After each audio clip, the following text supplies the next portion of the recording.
filologiya fanlari doktori, falsafa doktori yozgan buni. Sizlarga bu kitobimizni tavsiya etaman. Yana bitta kitobimiz Xudoybek To'xtaboyevning Sariq nimani asarini yozgan yozuvchimiz Xudoybek To'xtaboyevning Ikki do'st sarguzashti. Bu kitobni ham tavsiya etaman. Xohlagan kitoblaringni barib olishlaring mumkin.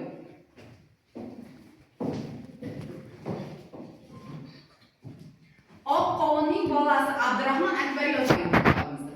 Oq qovunning bolasi. Bunda etak kitoblar ichida etaklar yozilgan bu kitobimiz ichida. Ko'plab. Bularni sizlarga tavsiya etamiz. Yana hozir birdan bir muammolar nima? Ona bilan bolani, farzand bilan qizni, ya'ni balog'atga yetayotganda qizlar o'rtasida muammolar bo'lyapti. Ular onasiga aytolmaydigan sirlari bo'ladi. Qo'rqoq bo'lib qoladi bir xillar. Bog'cha yoshidan maktabga chiqqanda qizchalar, o'g'ilchalar keladida, maktabda katta maskan bo'lgani uchun u fikrini yaqqol ayta olmaydi. O'shanda barkamol farzand tarbiyasi buni uydagi ayalaringga olib borsalaring, ayalaring sizlarga o'qib bersa, bundagi ko'p masalalar yechiladi, muammolar, masalalar yechiladi. Mana shunday kitobda o'qisalaring agar, ayalaring o'zlariga o'qisalaring bo'ladi. Buni ham sizlarga tavsiya etaman.